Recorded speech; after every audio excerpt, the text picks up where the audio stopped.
أما بعد فأعوذ بالله من الشيطان الرجيم إن عدة الشهور عند الله 12 شهرا في كتاب الله يوم خلق السماوات والأرض منها 4 حرم ذلك الدين القيم فلا تظلموا فيهن أنفسكم وقال سيدنا رسول الله صلى الله عليه وسلم إن الزمان قد استطار كهيئته يوم خلق الله السماوات والأرض منها 4 حرم 3 متواليات ذو القعدة وذو الحجة والمحرم ورجب مضر الذي بين جمادى وشعبان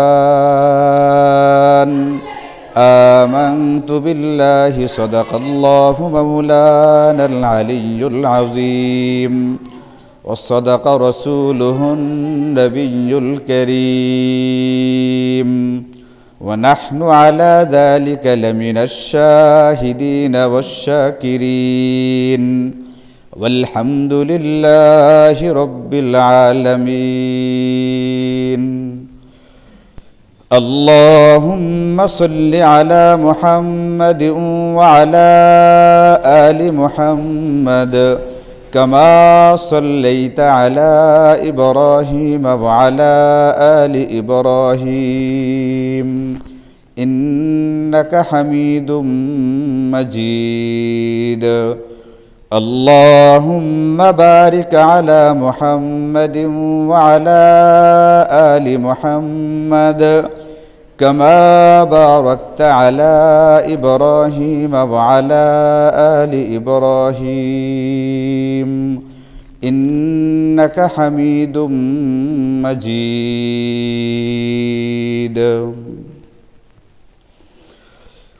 الحمد لله আল্লাহ পাকের অশেষ মেহেরবানি আর দয়াতে আমরা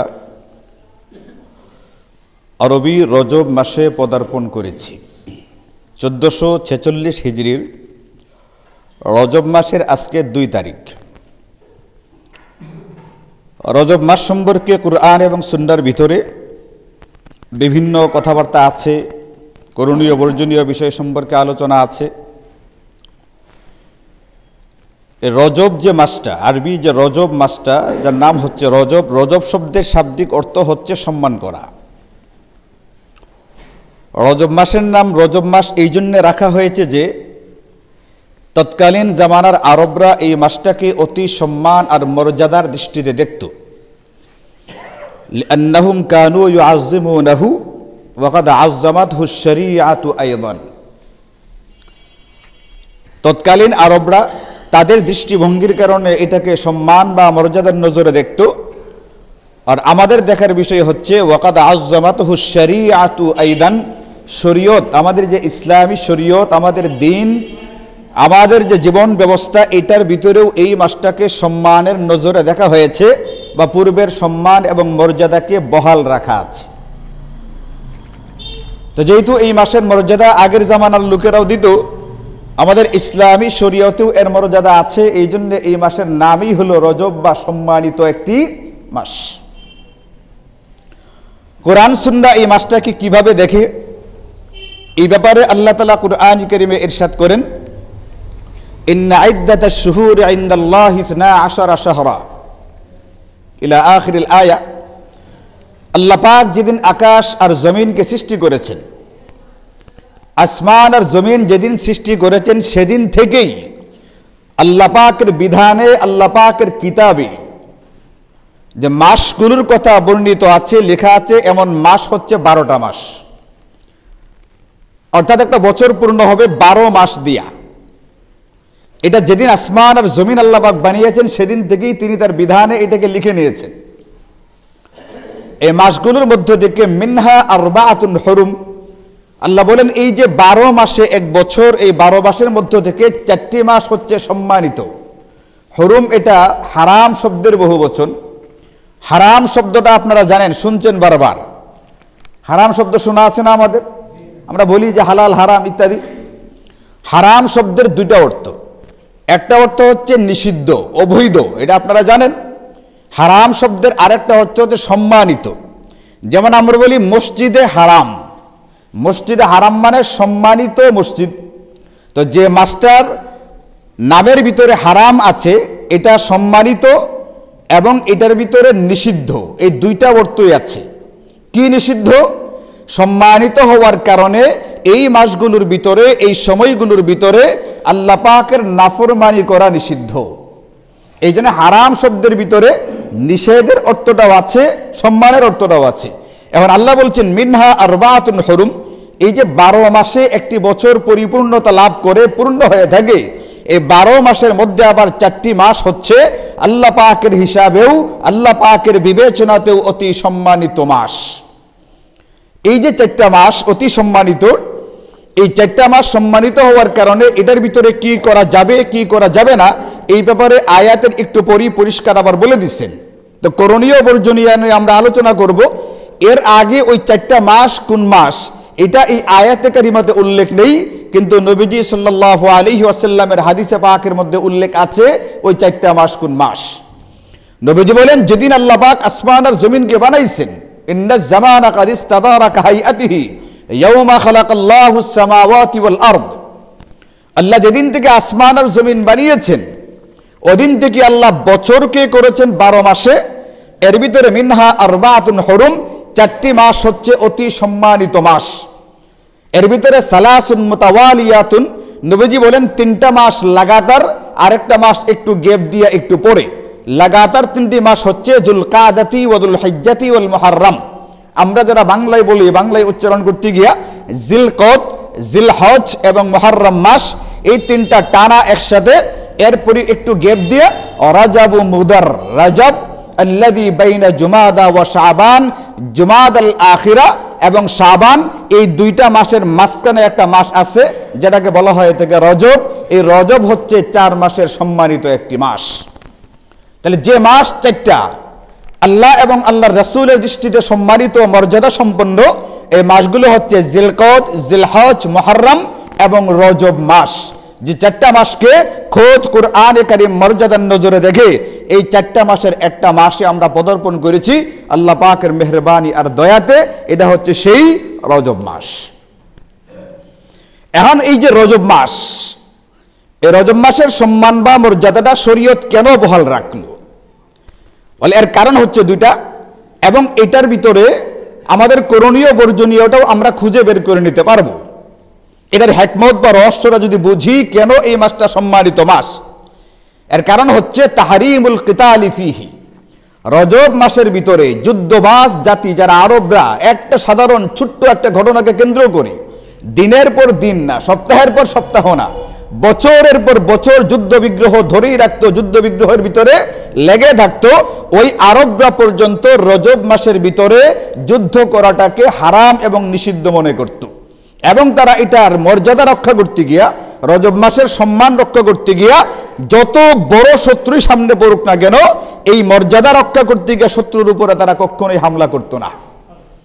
তাহরিমুল কিতালি ফিহি, রজব মাসের ভিতরে সম্মান এবং মর্যাদার বিষয়টা থাকার কারণে এই মাসের ভিতরে যুদ্ধ বিগ্রহ, পরস্পর মারামারি, হত্যা, খুনাখুনি ইত্যাদি তারা হারাম এবং নিষিদ্ধ মনে করত, এবং এটার উপরে তারা আমলও করত, তারা এটার ভিতরে যুদ্ধে লিপ্ত হইত না।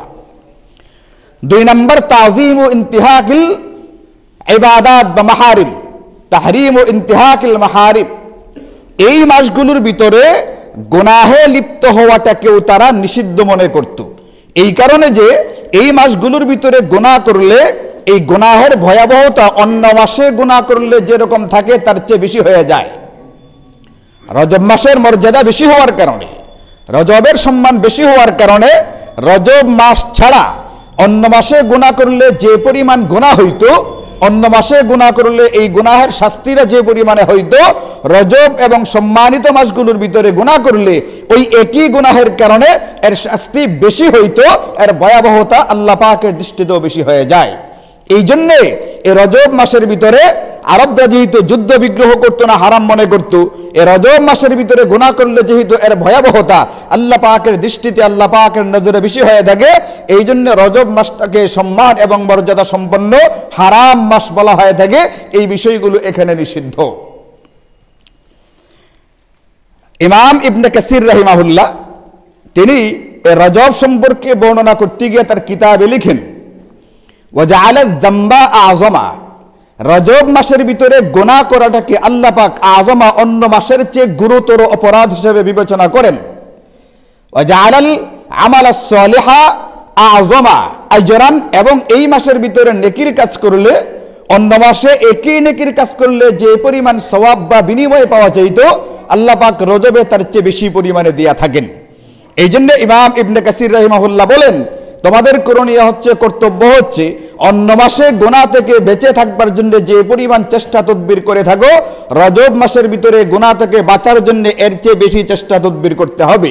অন্য মাসে ইবাদত বন্দেগীর ব্যাপারে যতটুকু যত্নশীল বা যত্নবান থাকো, রজব মাসের ভিতরে তার চেয়ে বেশি পরিমাণে যত্নবান এবং যত্নশীল হইতে হবে। এবং এটার গুরুত্বটা কেন দেওয়া হইতো, রজব মাসে কেন গুরুত্বটা দেওয়া হইতো, ওটার হিকমতটা যদি আমরা দেখি তাহলেও আপনি দেখবেন এটার পেছনেও ইবাদত বন্দেগীর ব্যাপারটা রয়ে গেছে। উলামায়ে কেরাম তাদের কিতাবের ভিতরে লেখেন যে রজব মাসে এবং যুলকাদা, যুলহিজ্জা, মুহররম, এই চারটা মাসকে বেশি মর্যাদা দেওয়ার কারণটা কি? কারণটা হলো জিলকদ, জিলহজ এবং মুহররম, এই যে তিনটা টানা মাস, এর ভিতরে মাঝখানের যে মাসটা জিলহজ, এই জিলহজ মাসের ভিতরে আমাদের অন্যতম একটা ভিত্তি, ইসলামের মূল ভিত্তিগুলোর একটা ভিত্তি হজ এর মতো একটা ফরজ ইবাদত সম্পাদন করা হয়ে থাকে। আর যারা হজ করে থাকে শুধুমাত্র বাইতুল্লাহর আশেপাশের যারা প্রতিবেশী তারা হজ করে না। আপনারা জানেন হজ করতে গিয়া সারা পৃথিবী থেকে মানুষ ওখানে জমা হয়, সারা পৃথিবী থেকে মানুষ যায়, এবং ওইটা যাওয়ার জন্য যে ইন্তজাম বা ফিকির হইতে থাকে এটা প্রায় বলতে গেলে 1 বছর আগে থেকে শুরু হয়ে থাকে। এই যে একটা বিশাল মিলন মেলা হবে, হজের মতো গুরুত্বপূর্ণ একটা ফরজ ইবাদত আদায় করা হবে, এটার জন্য শুধুমাত্র যে মাসে হজ আদায় করা হয় ওই মাসটাকে হারাম বা নিষিদ্ধ করলে হবে না, আসা যাওয়ার পথ যেন নিরাপদ থাকে। এই জন্য হজের আগের 1 মাসকেও হারাম ঘোষণা করা হয়েছে, হজের পরের 1 মাস মুহররমকেও নিরাপদ হারাম ঘোষণা করা হয়েছে। এতে করে সুবিধা হলো এইটা, হজের আগের মাসে যারা হজ করতে যাবে অথবা হজের পরে যখন মুহররম মাসে বাড়িতে ফিরতে শুরু করবে, শত্রুর সম্মুখে পতিত হলেও শত্রু তার উপরে, হজ যাত্রীর উপরে কোনো আঘাত করতে পারবে না। কারণ মাস চলতেছে নিষিদ্ধ এবং মর্যাদার মাস, এই মাসের ভিতরে কারো উপরে কোনো রকমের আঘাত করা শরীয়তে সম্পূর্ণরূপে নিষিদ্ধ। হজ যাত্রী, হজগামী ব্যক্তি যেন নিরাপদে যেতে পারে এবং হজ শেষ করার পরে আবার নিরাপদে ফিরে আসতে পারে, এই জন্য জিলহজ মাসটা হজের মাস, ওটা যেরকম নিষিদ্ধ এবং মর্যাদা সম্পন্ন, এর আগের মাসও নিষিদ্ধ এবং মর্যাদা সম্পন্ন, এর পরের একটা মাসও নিষিদ্ধ এবং মর্যাদা সম্পন্ন ঘোষণা করা হয়েছে আমাদের ইসলামী শরীয়তের ভিতরে। তাহলে এটা তো গেল হজের কারণে। রজবকে কেন হারাম এবং সম্মানিত ঘোষণা করা হইল? এর কারণ হচ্ছে রজব মাসের ভিতরে ওই জামানায় মানুষ বেশি পরিমাণে উমরা করতে যাইত। উমরা করতে গিয়ে যদি যাওয়ার পথে এমন কোনো কবিলা, এমন কোনো সম্প্রদায় পথের মধ্যে পড়ে যারা আমার শত্রু, যারা আমার দুশ্মন, যাদের সঙ্গে আমার মিলমিশ নেই, এখন আমি সফরে বের হওয়ার পরে এরা যখন একাকী অথবা ছোট্ট একটা কাফেলা আমাকে রাস্তায় পাবে, তারা আমার উপরে হামলা করতে পারে, তারা আমার উপরে কোনো রকমের নির্যাতন করতে পারে। এই জন্য রজব মাসটাকেও নিষিদ্ধ এবং মর্যাদা সম্পন্ন ঘোষণা করে দেওয়া হইল, যেন উমরা আদায়কারী ব্যক্তি নিরাপদে উমরা করতে যেতে পারে এবং উমরা আদায় করার পরে আবার নিরাপদে নিজ বাড়িতে ফেরত আসতে পারে। এখন এই যে মাসগুলোর সম্মান আগের জামানার লোকেরাও দিত, এমনকি যাদেরকে আমরা জাহেল বর্বর বলে উল্লেখ করে থাকি তারা সম্পূর্ণ দেয়া থাকতো। এদের ভিতরে কোনো রকমের মানবতা ছিল না, মান্য চিহ্ন ছিল না, এরপরেও তারা সম্মান করত। আমাদের ইসলামী শরীয়ত, কোরআন সুন্নাহ এটাকে সম্মান দিয়েছে। এই যে এত মর্যাদা সম্পন্ন মাস, এখন এই মাসের ভিতরে আমাদের কি করণীয় কর্তব্য আছে এটা আমাদের জানা দরকার, বোঝা দরকার। একজন সচেতন মুসলিম এবং মুমিন হিসাবে আমার জানা দরকার, বোঝা দরকার। এই ব্যাপারে আমরা যেটা দেখি যে আয়াতে কারিমাতে আল্লাহ তাআলা 4টা মাসকে অতি সম্মানিত এবং মর্যাদা সম্পন্ন মাস বলেছেন। ওই আয়াতে কারিমার শেষের দিকে আল্লাহ এটা বলেছেন, আমরা যদি করণীয় খুঁজতে যাই, 1 নম্বর করণীয় হচ্ছে ফালা তাজলিমু ফিহিন্না আনফুসাকুম, তোমরা এই মাসগুলোর মধ্যে নিজেরা নিজেদের উপরে জুলুম করবে না। নিজে নিজের উপরে জুলুম করা হয় কিসের দ্বারা?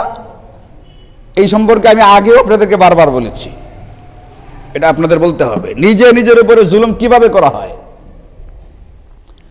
মানুষ নিজে নিজের উপরে জুলুম কিভাবে করে? সেলিম ভাই মাত্র ঘুমের থেকে উঠে আসছে, বলতে পারবে না। অন্যরা বলেন যারা আরো আগে ঘুম থেকে উঠছে। হ্যাঁ, এই তো আলহামদুলিল্লাহ, হেলাল ভাই মনে ঘুমের থেকে আরো আগে উঠছেন। মানুষ যখন গুনাহ করে তখন সে নিজে নিজের উপরে জুলুম করে। আল্লাহ বলছেন ফালা তাজলিমু ফিহিন্না আনফুসাকুম, তুমি অন্যের উপরে জুলুম করবে না। এটা তো আছেই, এটা অন্য জায়গাতে আছে। তুমি আল্লাহর উপরে জুলুম করবে না, এটা তো আছেই, করা যাবে না। তুমি নবী রাসূলের উপরে জুলুম করবে না, কোরআনের উপরে কিতাবের উপরে জুলুম করবে না। এইগুলো আল্লাহ এখানে বলেননি, অন্য জায়গাতে বলছেন, কিন্তু এখানে বলছেন ফালা তাজলিমু ফিহিন্না আনফুসাকুম। এই যে চারটা সম্মানিত মাস, এই মাসগুলোর মধ্যে তুমি তোমার নিজের উপরে জুলুম করবে না, মানে হচ্ছে তুমি গুনাহের ভিতরে লিপ্ত হবে না। তুমি গুনাহ করছো মানেই হলো নিজেকে জাহান্নামের ইন্ধন বা লাকড়িতে পরিণত করছো, নিজে নিজেকে জাহান্নামের ইন্ধন বা লাকড়ি বানিও না। আল্লাহ বলছেন ফালা তাজলিমু ফিহিন্না আনফুসাকুম। এখান থেকে আমরা রজব মাসের 1 নম্বর করণীয় কর্তব্যটাকে খুঁজে নিতে পারি। অন্তত অন্য মাসে যে পরিমাণ গুনাহ থেকে বাঁচার চেষ্টা করা হইতো, এই মাসে তার চেয়ে বেশি পরিমাণে চেষ্টা করতে হবে। মুফতি মুহাম্মদ শফি রাহিমাহুল্লাহ, যিনি মুফতি আজম ছিলেন এই ভারত উপমহাদেশের, তিনি তার বিশ্ববিখ্যাত কিতাব তাফসীরে মাআরিফুল কুরআনের ভিতরে লেখেন, যদি কোনো ব্যক্তি এই মাসের ভিতরে গুনাহ থেকে বাঁচতে পারে, আল্লাহ পাক তাকে অন্য মাসগুলোর ভিতরে গুনাহ থেকে বাঁচা সহজ করে দিবেন। কোনো ব্যক্তি যদি এই মাসের ভিতরে ইবাদত বন্দেগীটা গুরুত্ব দেওয়া বেশি পরিমাণে করতে পারে, আল্লাহ পাক অন্য মাসে তাকে ইবাদত বন্দেগী বেশি পরিমাণে করাটাকে সহজ করে দিবেন। এটার সিস্টেমটাই হলো এটা। এই মাসটাকে যে যতটুকু গুরুত্ব দিবে, অন্য মাসে আল্লাহ পাক ততটুকু তৌফিক তার পক্ষ থেকে পুরস্কার হিসেবে দিয়ে দিবেন। এই জন্য আমাদের 1 নম্বর করণীয় কর্তব্য হচ্ছে এই রজব মাসের ভিতরে বিশেষ করে বড় বড় গুনাহ যেগুলো আছে সেইগুলো থেকে অতি গুরুত্ব দিয়ে বাঁচার চেষ্টা করতে হবে। নিজের উপরে নিজে জুলুম করা যাবে না। 2 নম্বর যে করণীয়টা আমরা খুঁজে পাই, হযরতে আনাস ইবনে মালিক রাদিয়াল্লাহু আনহু, আপনারা চিনেন বিখ্যাত সাহাবী, নবীজির টানা 10 বছর খেদমত করেছেন। নবীজির খুব ঘনিষ্ঠ, খুব কাছের, খুব আদরের, খুব প্রিয় পাত্র ছিলেন। নবীজি ইয়া বুনাইয়া করে ডাকতেন, হে প্রিয় বৎস, প্রিয় পুত্র, এইভাবে ডাক দিতেন। হযরত আনাস ইবনে মালিক বলেন, কানা রাসূলুল্লাহ সাল্লাল্লাহু আলাইহি ওয়াসাল্লাম ইযা দাখালা রজব, যখন রজব মাসটা শুরু হইতো তখন নবীজি ইয়াকুলু বলতেন, আল্লাহুম্মা বারিক লানা ফি রজবি ওয়া শাবান ওয়া বাল্লিগনা রমাদান। এই দোয়াটা বেশি বেশি পড়তেন। রজব মাস যখন শুরু হইতো তখন নবীজি বেশি বেশি এই দোয়াটা পড়তেন। এটা সাক্ষী দিয়েছেন নবীজির 10 বছরের সঙ্গী হযরতে আনাস রাদিয়াল্লাহু আনহু। নবীজি এই দোয়াটা বেশি পড়তেন। এই দোয়াটার অর্থটা কি?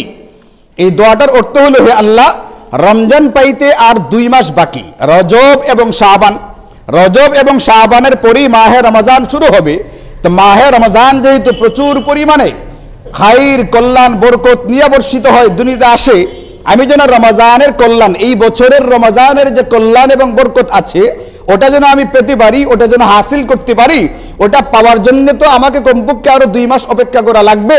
এখন আল্লাহর কাছে নবীজি দোয়া করতেছেন, আল্লাহুম্মা বারিক লানা ফি রজব ওয়া শাবান। ও আল্লাহ, আমি আপনার কাছে এটা কামনা করি, এই রজব এবং শাবান মাসের ক্ষেত্রে আপনি আমার জিন্দেগিতে বরকত দান করুন এবং আমাকে রমজান পর্যন্ত পৌঁছার তৌফিক দিয়ে দিন।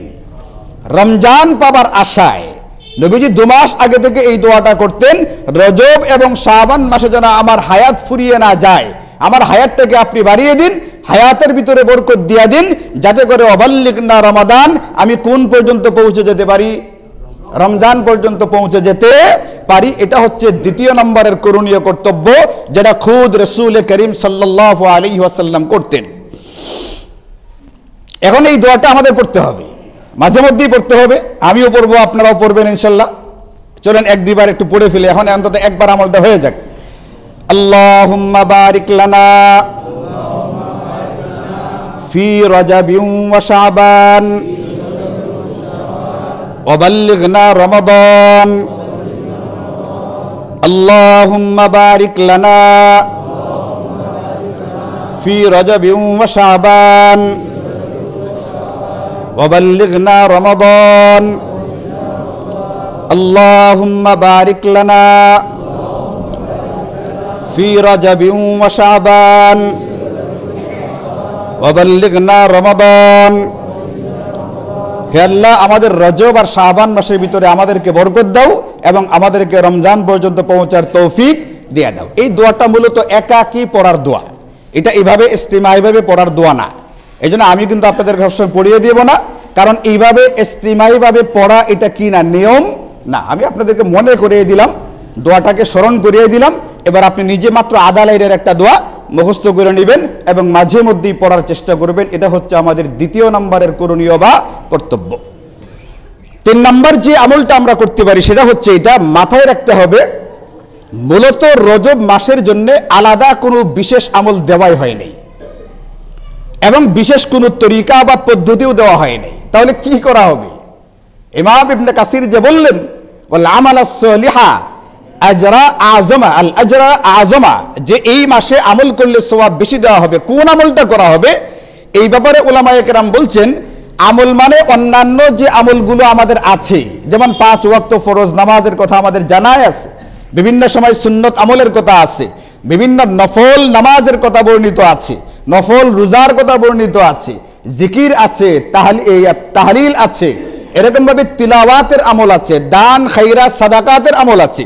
অন্যান্য যে আমলগুলো সম্পর্কে আমাদের জানা আছে, অবগতি আছে, ওই আমলগুলোই আপনি একটু পরিমাণে বেশি করবেন, ওই আমলগুলোই আপনি একটু গুরুত্ব দিয়ে করার চেষ্টা করবেন, এটা এখানে বলা আছে।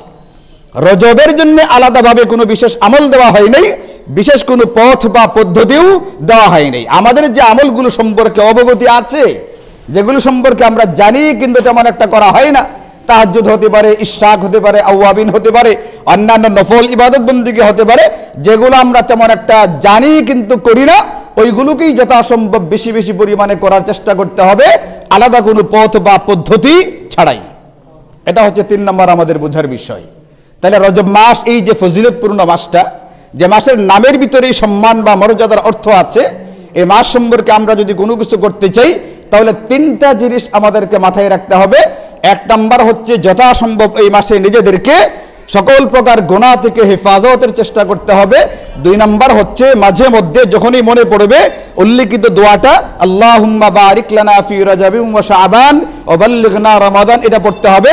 এবং 3 নম্বর হচ্ছে অন্যান্য যে আমলগুলো সম্পর্কে আমরা জানি, এই আমলগুলি যার যার সাধ্য এবং সামর্থ্য অনুযায়ী একটু বেশি পরিমাণে গুরুত্ব দিয়ে আদায় করার চেষ্টা করতে হবে। এই 3টা আমাদের করণীয় কর্তব্য।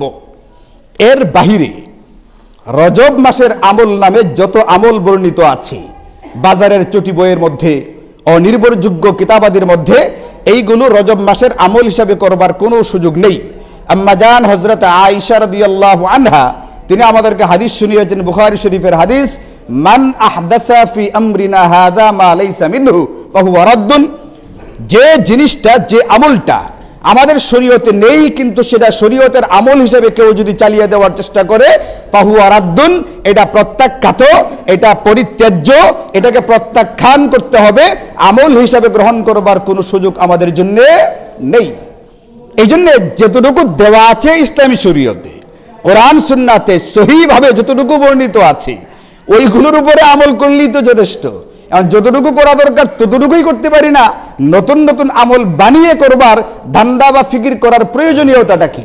যতটুকু আছে এতটুকু করার চেষ্টা করি, এর বাহিরে যাওয়ার চেষ্টা না করি। আল্লাহ তাআলা আমাদের সকলকে বুঝার এবং আমল করবার তৌফিক দান করুন।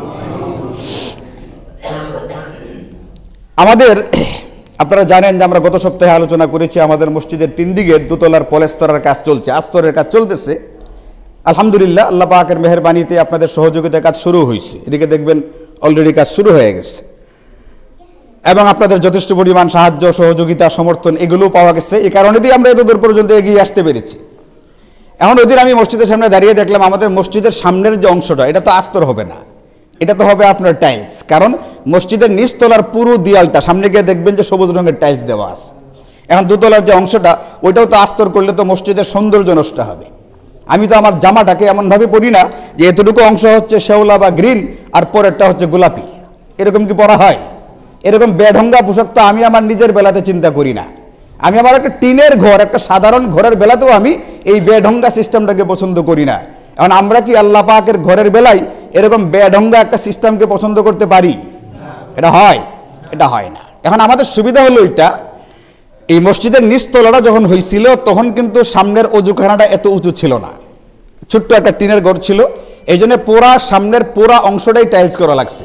কিন্তু এখন এদিকে অজুখানাটা দোতলা হওয়ার কারণে মসজিদের প্রায় 3 ভাগের 1 ভাগ ঢাকা পড়ে গেছে ওই অজুখানার আড়ালে। সামনে যতটুকু অংশ, যে সিঁড়ি থেকে যে অংশটা বাহিরে আছে, এখানে আবার উপরে বড় বড় 2টা জানালা দেওয়া আছে। এতে করে সামনের অংশ টাইলস যে অংশটা করতে হবে এটা পরিমাণে অনেকটাই কমে গেছে, অল্প একটু জায়গা আছে। আর শুধুমাত্র মসজিদের বারান্দার ডান দিকে যে অংশটা ওইটিতেও টাইলস দেওয়া আছে, মিল রাখতে গেলে, সৌন্দর্যটা ধরে রাখতে গেলে ওই জায়গাটা তো টাইলস করা লাগবে। তো যারা মোটামুটি কাজ বুঝেন, আমি এদের সাথে জিজ্ঞেস করলাম ভাই এটা কিরকম লাগতে পারে, তো ওনারা বললো যে সর্বোচ্চ 20,000 টাকা লাগবে হুজুর। কারণ যেহেতু জায়গা কমে গেছে গ্রিলের কারণে, অজুখানার কারণে, এখন যেটা আছে সর্বোচ্চ 20,000 টাকা লাগবে।